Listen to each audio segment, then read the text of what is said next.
Hello, welcome to Critical Moves of Telesur, an organism that is in charge of maintaining the world peace has now been renewed.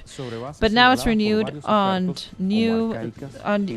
structures that are archaic and that are not fit for nowadays, because the creation was back to the end of World War. The political situation, the relationship of powers was different. We're speaking of the Security Council of United Nations. This is what we're going to be analyzing.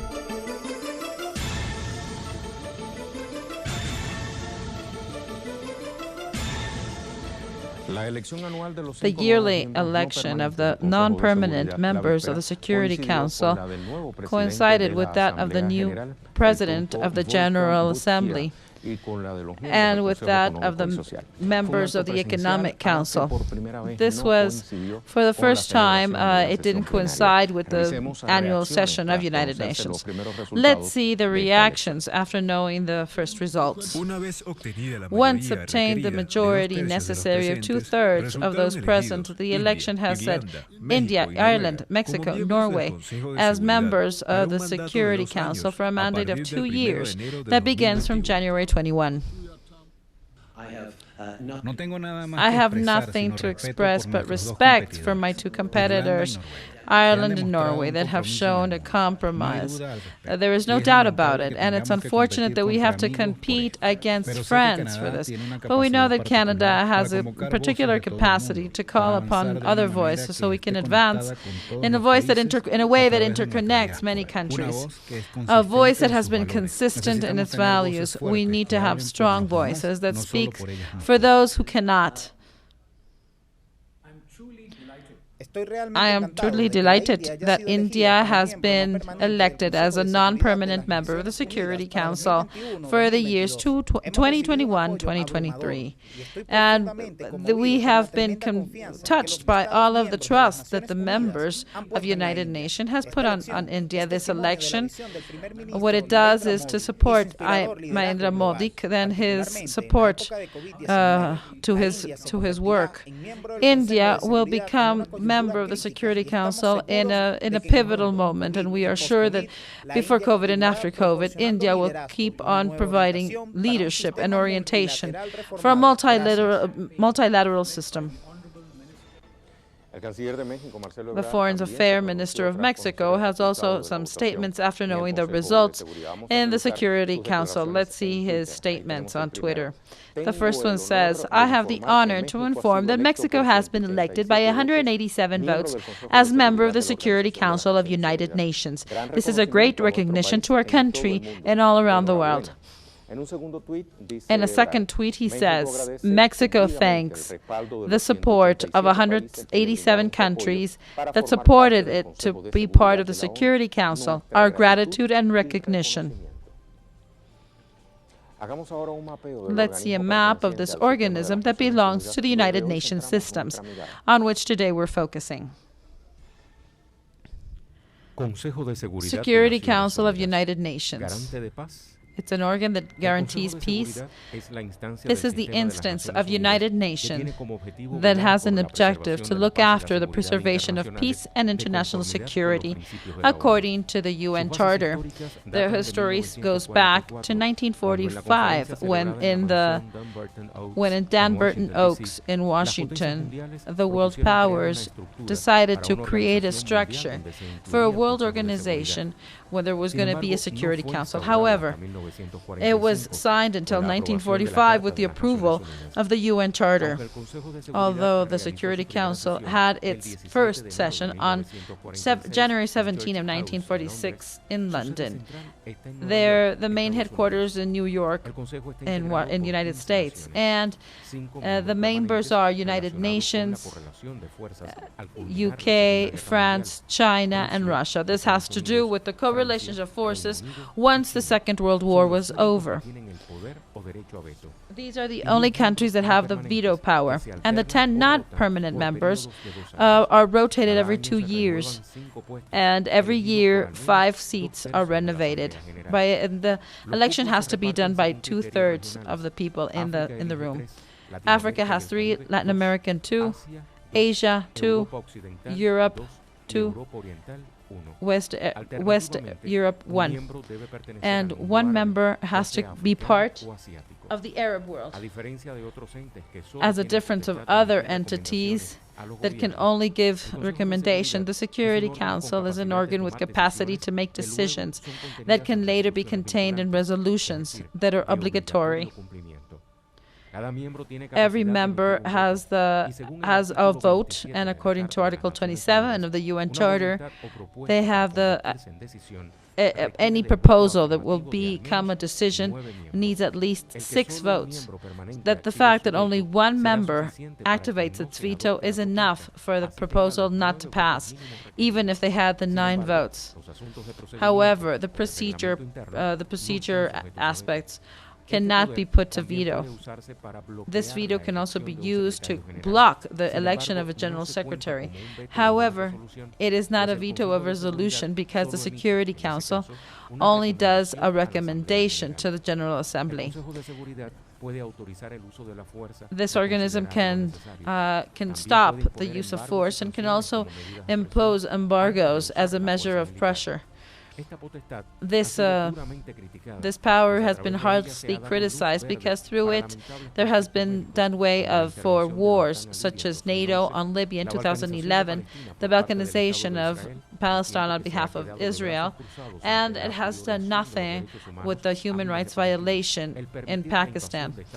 To stop the invasion of the United States in Iraq, they did nothing, same as Syria, and they did not condemn Morocco when they took over the Sahrawi Republic. They have just limited themselves to ask for negotiations.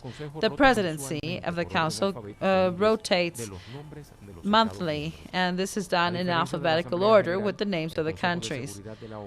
The Security Council meets all year. Every country should have a permanent member at the headquarters in case a security meeting is necessary.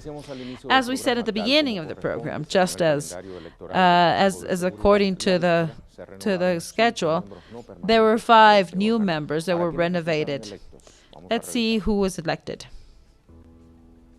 The session was held for 7 hours, and due to the pandemic, it was held under strict recommendations of the World Health Organization, such as social distancing, the use of masks and gloves. The representatives of each country went to the General Assembly in groups of 20 every half hour and maintaining a distance among each other. Germany, Belgium, and Tunisia, the Dominican Republic, and South Africa finished their cycle of 2 years, and this year they were replaced by Mexico, who will represent Latin America, St. Vincent and the Grenadines, during its first year. For Western Europe, it was Norway and Ireland. And behind was left Canada with 108 votes. Africa, Asia Pacific will be represented by India, a nation that has been selected with 184 votes. Another country that will be elected this Thursday will be between Kenya and Djibouti because neither one had the necessary votes. In the previous session, the members that will be on the Economic Commission: Germany, Austria, Bolivia, Argentina, Guatemala, Indonesia, Japan, Libya, Madagascar, Mexico, Portugal, Solomon Islands, Zimbabwe were the 18 members selected. There you go. You have the new confirmation. Let's see an article that is called "The Plural Representation and the Reform of the Security Council and United Nations." This is part of the publications of Barcelona International Center for International Affairs. One of the main problems of the the multilateral system nowadays is the malfunctioning of the Security Council of United Nations. This organ that looks after the peace and security of the world and has the monopoly of the use of force as an answer to any problems that goes against peace and aggressions, is incapable of going through their requirements. The difficulties that come from the representation and the threat of using the veto are repeatedly causes of inefficiency and the lack of legitimacy of the Council. This questioning of its representativity is also repetitive, and it seems that there is no way out of it. Now there is a need to increase the representativity of the Council. And it also coincides in time with reflections of the United Nations in terms of the selection of members and of the President of the General Assembly himself. With all of this discussion in the Security Council, this is only limited to the circle of their own interests. The lack of will to increment the representativity introduces in the proposal to increase the membership that are trying to be part of the Security Council. However, it's important to think that the representativity should be different than the one of geographical terms. To bet on a Security Council that is more equitative obligates one to think to who or whom will the Council representative at the end of the day, and what way and why not. It's not being a reflection of reality that it tries to represent. The problem is that the legitimate answer are multiple, and that any reform may call the attention to the plurality of opinions. To say that the distribution of the members of the Security Council is not fair with the totality of the regions is true. But there are other dimensions that are sub-representative and that they're not geographic. The Council should be representative in many ways, incorporating in their criteria multi-dimensions. To think in representation in terms beyond geographical, maybe we should include alternative visions from countries that feel that they are underrepresented. And this could be introducing other consideration to re-represent it. This could help to go beyond criteria that are merely geographical.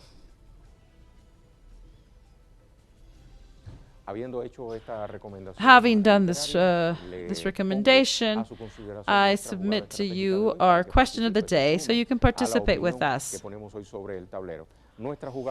Our question says, with the passing of the years, more voices are adding up for the urgency to reform the Security Council of the United Nations. Why? On what basis? What are the principles that should rule this organ that has a main objective to guarantee world peace? Participate with us. We'll be right back.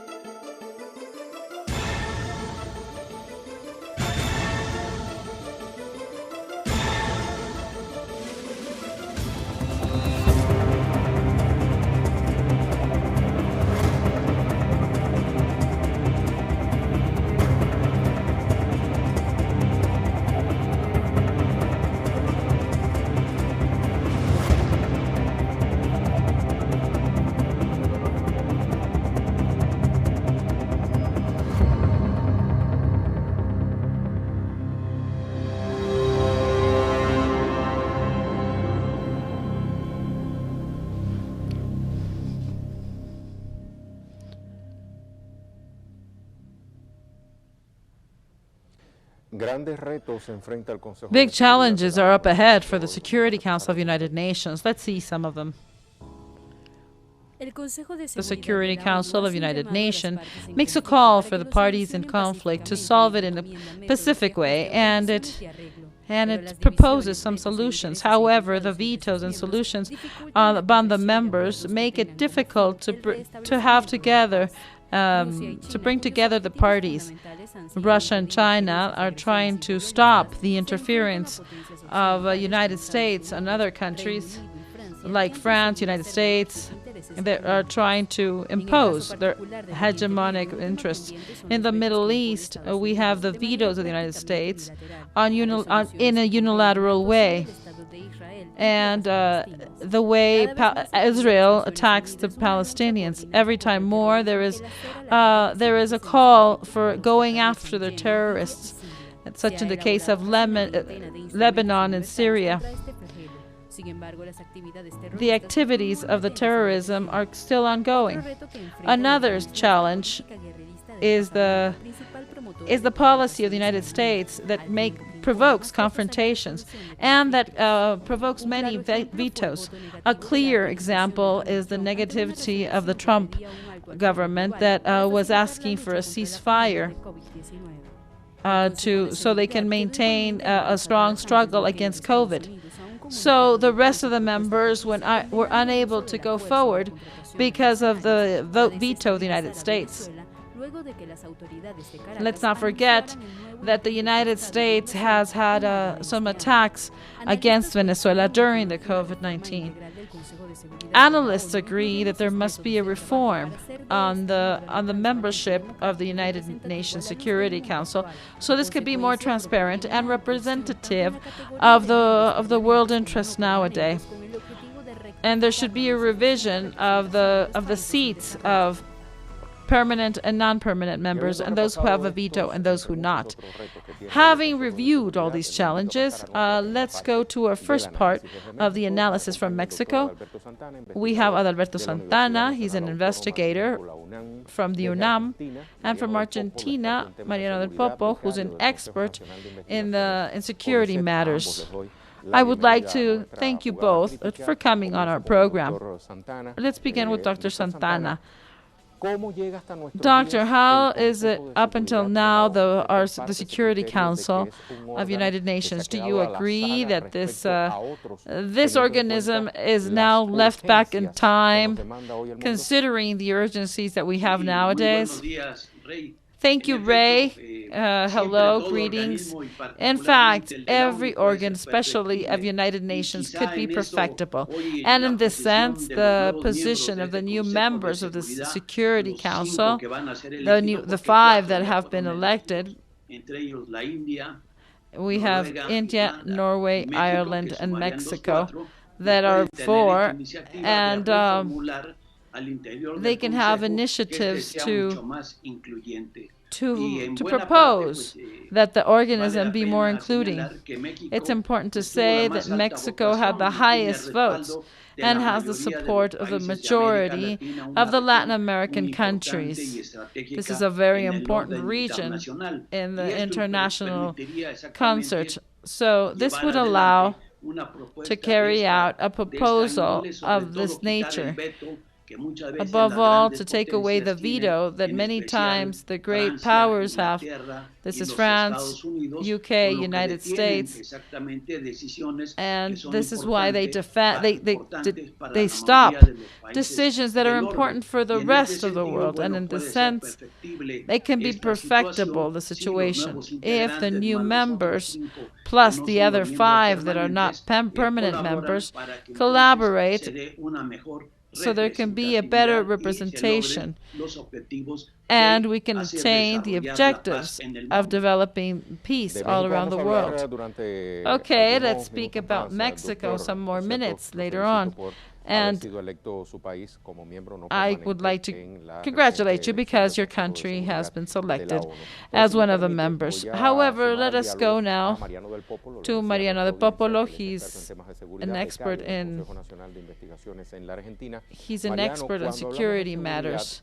Mariano, when we speak of peace and security, we have to bear in mind the urgencies that are confronted by all of the countries. And this is because of the COVID. How does the Security Council come to this moment? Well, good morning, and thank you for the invitation.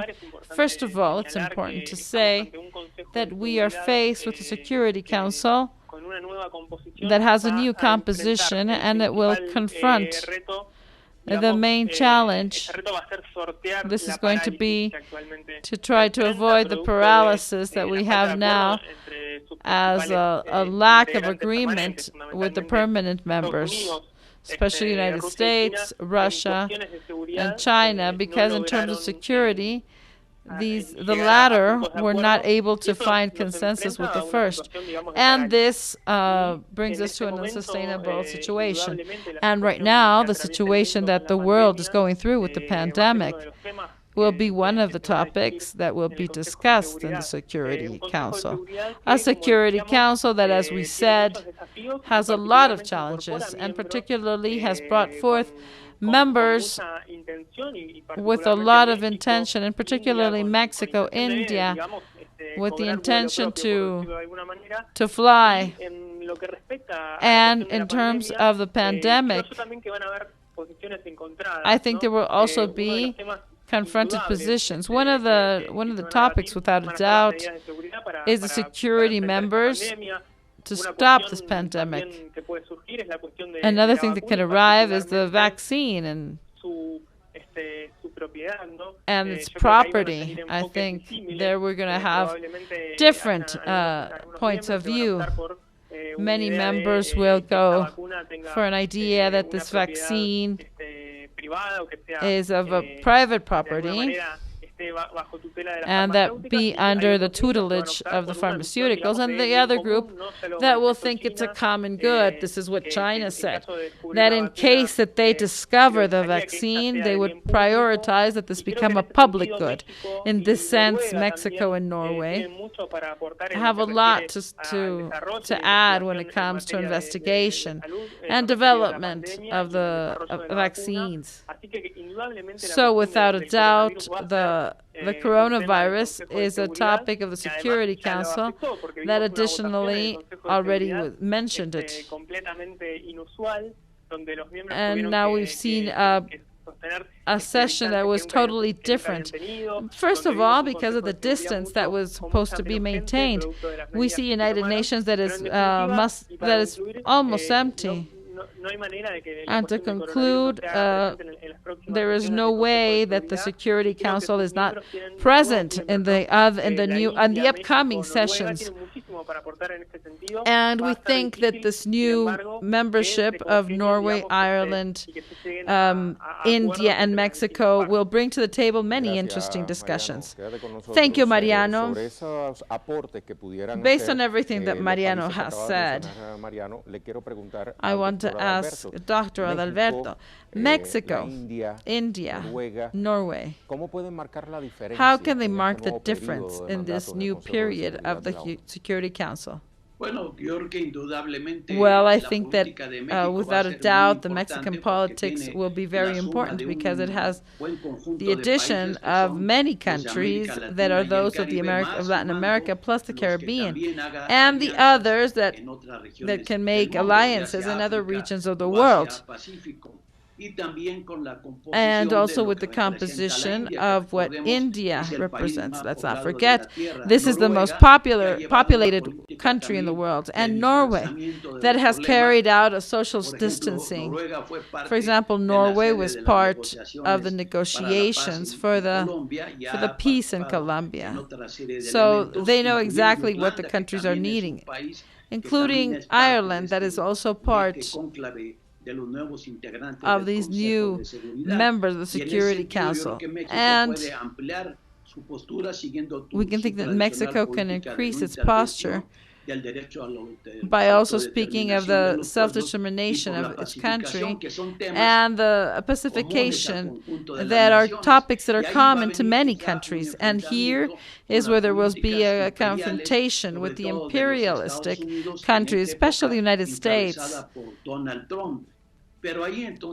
But here, the political and diplomatic aspect plays a pivotal role, and to try to arrive to consensus and modify everything that is needed in the to modify everything in the Security Council and maybe detour the power that the big powers have to impose their interest in the Security Council. This is what Andrés López Obrador has just said, and that we should also consider, by the month of September, there will be a General Assembly of United Nations where a great part of the presidents will be there, expressing their position to arrive to a better world now in the COVID-19 pandemic. To what degree do you think these conditions can increase, bearing in mind the recent decisions of Andrés López Obrador, and, for example, in terms of Venezuela, when he said we have all of the right to contribute with Venezuela if they in the oil, in terms of oil commercialization, if we so decide to. Well, in fact, Mexico has a free will determination, and that's what they do. And in the case of Venezuela, the government of Mexico and the foreign policies of Mexico have always reivindicated this type of attitudes that can be held internationally, and that the right of Venezuela or Nicaragua or any country be upheld, especially in what has to be with self-determination. And as President López Obrador has said, he will defend the right of Venezuela and of any other country in the world for their free will and free determination. Thank you, Dr. Adalberto. Mariano, let's go back to you. If we analyze the Security Council that comes from the post-war era, where there were two different poles, the USSR and the United States, if we see that the Security Council now, we can see that there is a bipolarity. This body is bipolar, and we see that on one hand you have United States, UK, and France. These are the five members, and the other group that is made by Russia and China. The question is, until when will the world be living this duality, and when will it jump to another phase of multipolarity? Well, undoubtedly, I think that if we can speak of a multipolar world that will go after this unipolar world that we are living after the Second World War, I think we are closer every day, although it is evident that there is still a long road to be walked. Now, at the moment, we have many emergencies that have to be dealt with, and if we analyze the United States, we see that there is a geopolitical transition. This multipolar world that I have no doubt will emerge, and China, Russia will be basic, pivotal members of this reality. However, United States, the position of Mexico must unite, and it is necessary to see a different world.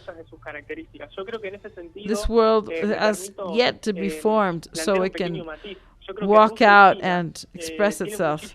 I think Russia and China have many agreements, but it's also true that they have their own policies, which is not they are totally different, and that each country has their own game. This is what we can see in Asia, where they use together spaces. And what they do is they articulate part of their conditions as they've done, and they also have their own interests. So what we see is that every time we are closer to a multipolarity. What is contrary to this is the Security Council is not member to confront this. A Security Council in which, if the West is alone, and we go to a multipolar world where the region of Asia Pacific will have a very important role. And if they so decide to, I think that the Security Council is over-represented in the Security Council, and that there are actors that can still not be absent, like India. I even think about the role that Mexico is fulfilling. And in the case of Venezuela, let's not forget that we were incorporated to the agenda of Security Council just last year in 2019. And in this sense, India and Mexico, they can see an important reflex to what is now ongoing. Now we still have to we have to expect who wins the African area. It can be Djibouti or Kenya. So now what we have is a very interesting composition. Mariano, in the Security Council, there is still a breaking point, the fact that the veto point. Dr. Adalberto, why some countries have it and others don't? What can we do so this veto power is given to everybody of the Security Council, or it just doesn't exist anymore? Well, up until now, there has been a co-relationship of forces, particularly to the United States. And this began when the United Nations was created, along with its allies, France and the UK, which has impeded up until all days to modify the situation of veto that traditionally has been used by the great powers. This is nothing more than a co-relationship of powers in the measure that United States and its government, in this case led by Trump, will become weaker and weaker, and the elections are upcoming in November. And let's hope that the president is Biden, and maybe then things can change. And then maybe there can be a new diplomacy at the council that has consensus, and that they lift the veto to great nations. And then we can have a multilateral activity where all of the countries and all of the governments and everybody are better represented, and above all, that there is no violent conflicts all around the world, and that those who have created them are the United States, followed by France and the UK. For example, let's think that just yesterday China has a great resolution with the African countries to condone their debts, now more than ever with the pandemic that we are living. And this contributes to a pacific development in the current situation. The United States and its country is belligerent, and they are trying to interfere in the case of Venezuela. And this has to change, this co-relationship of powers. And if we do it through political and diplomatic ways, but we also expect the answer of the North American country that nowadays, with these racism crisis, can modify internally this imperialistic standing. Thank you, Adalberto, and thank you, Dr.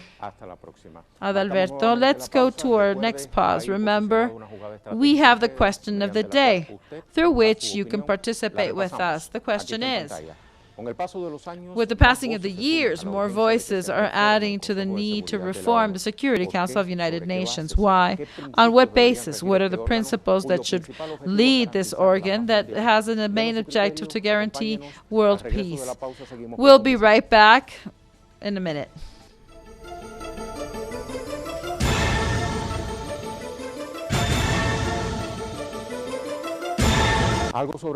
Something about we were reflecting with our previous guests. How did the Security Council come to our days? How does it adapt to the unipolarity in a world that is multipolar? Let's analyze this struggle between unipolarity and multipolarity puts to the wall this organ. Facts of nowadays show that there is a need to change the confirmation, because nowadays it's not realistic. The example is the use of veto on behalf of the United States or the UK in defense to the multipolarity. China and Russia have come forward using the same measure. For example, Syria vetoed the invasion on Syria. During the Trump administration, the United States did not allow the Security Council to change the embassy to Jerusalem, while Russia and China are speaking always for the independence of Venezuela. The United States is, on the contrary, trying to promote the presidency of Maduro. In parallel, the Trump administration has offered up to $15 million for the president of Venezuela. He is accused of drug smuggling. The United States has also blocked any type of stopping the expansionist efforts of Israel against Palestine. They have also gone after Iran. So Russia and China have had to use their veto. And this is a topic that we continue with our analysis. In our studio, we have Mr. Yududich. He's an expert of world peace. Welcome to our critical moves. Thank you for the invitation. So what we're analyzing now is the Security Council that is trying to renovate itself by naming 5 new members that are non-permanent. But many experts already say that this is not enough. So the Security Council would be at the height of our needs. Well, historically, the Security Council represents what you mentioned, the structure that was created ever since the Second World War. And there is a very strong inclination towards the European countries and the United States. In all of this process, new powers have emerged: India, China, Russia. What they're trying to do is to attain spaces. India is a very interesting election because it has been for years carrying out a criticism against the Security Council and has tried to attain a role and the power of veto. So this is very important to understand the hegemonic view of the Security Council. Because there are countries that have the right to support any candidacy, but with the condition that they have a right to veto. They say they try to do this because India has developed nuclear weapons, but they have not agreed the international covenant. So, at the bottom of all this expresses that the lack of control of the British countries in India that is emerging as an economic power, one of the largest economies, along with China. And militarily, they are also very developed. They have a region that is of vital importance for the United States, as well as for China, in terms of the road. Experts ensure that in the case of India, they have become, under the vision of Modi, they have become a hinge because they are able to collaborate with China, but they do not give their backs totally to the United States. So yes, there is a political remnant that is still there of the role that historically U.S. has played in the region. And one of the conflicts that they have for Kashmir due to Pakistan just recently with China, and they've seen that this is just in the military zone.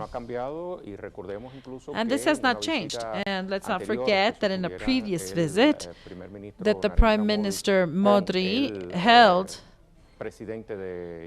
with the President of China, Xi Jinping, he said, we have conflict on the borders that we have to solve in one way or the other, but this will not undermine our bilateral relations.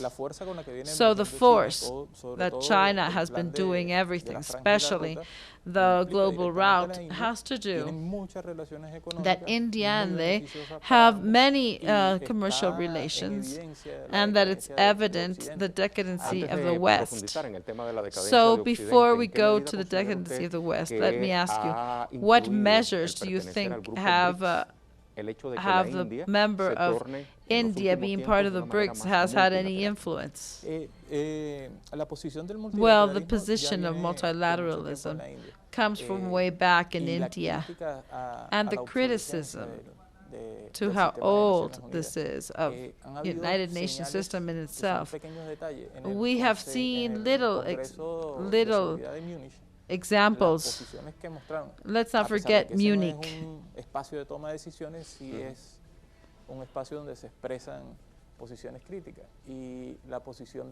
And the position of Germany, that is not on the Security Council, just like Japan. De un arreglo que surgió finalizada la Segunda Guerra Mundial. So the positions that they expressed in Munich were very harsh against the United States and aimed against the role that China is having. And all of this of destabilizing of this world system has a lot to do with the role in the commercial relationship that China and Russia have had with the United States. Let's not forget that this news is right out of the oven, and it says that the United States has accepted that business people of their country can interact with 5G interactive. And Bolton also says that China is that China is appropriate.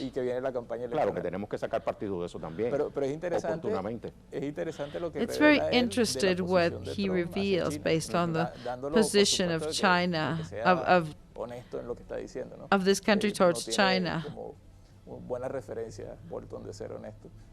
Apparently Bolton doesn't have a reputation for being honest. But of course, we do see that Trump is asking for support from China.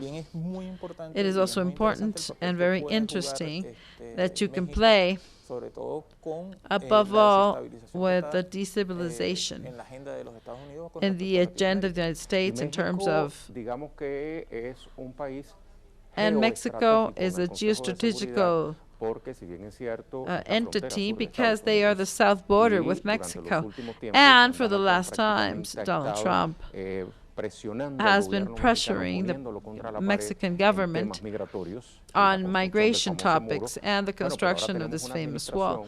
But now we have the administration of Manuel López Obrador that stands straight and says the self-determination and the respect to the decision of every war. And there's an event that would happen with the son of Chapo Guzman. He said that that they need non-confrontation, and he suggests that we go through with the same discourse that Mexico has had when asking for the self-determination of the countries, because the United States, after the falling of the Soviet Union, has imposed the international charter. So we have a fight against terrorism and against terrorism. But one of the countries that go through with it in a legal way So all of everything that has brought to all of this is, what do you think shields the United States from all of this? Well, it's the veto power, and this shields them to a certain extent. We have other actors that don't only have the veto power and participation on the council, but they are world powers that determine the orientation of the international relationships. And Mexico can put on the Security Council agenda the topic of drug trafficking, and that has caused so much violence within their country. And maybe to legalize some of the drugs, this would bring down the business that at the end of the day has been paid back to the countries. So the fact of they still have many topics that should be solved, and one of these is drug trafficking. Yes, in fact, in general, at least the candidacy of Mexico and St. Vincent were in blocks. The one in India too.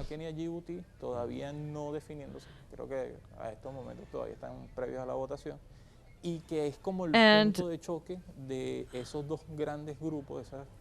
this is going to be what police is asking is resistance in the front door. And this represents two countries of Africa. There's a member in the Security Council and the permanent membership that is traditionally untrustful, because he always goes after the imperialism. And France does the same. Well, let's not forget that the France of Sarkozy is not the same one of Macron. And the UK has a historical relationship with India. So, and that was destructed by a non-conflictive method that, of course, undermines the attitude of the British. So it's going to be a very interesting Security Council. China and Russia are very much advantaged. And another position is the topic and possibility of developing a vaccine. Of course, these last topics are on the capitalist agenda, but it needs a humanist way to analyze the problem. As we spoke about the vaccine and the epidemic, let's not forget that the United States won the numbers of dead people and people that are sick with it. Of course, they will say that they are just medicines.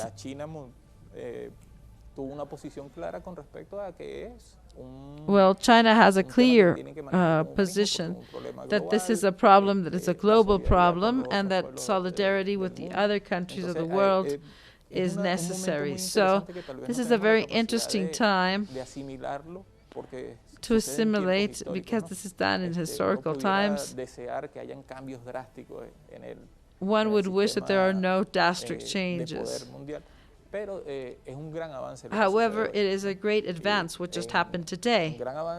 It's a great advance, bearing in mind the topic of the pandemic. Thank you very much. A million thanks. See you soon. Let's go to our conclusions.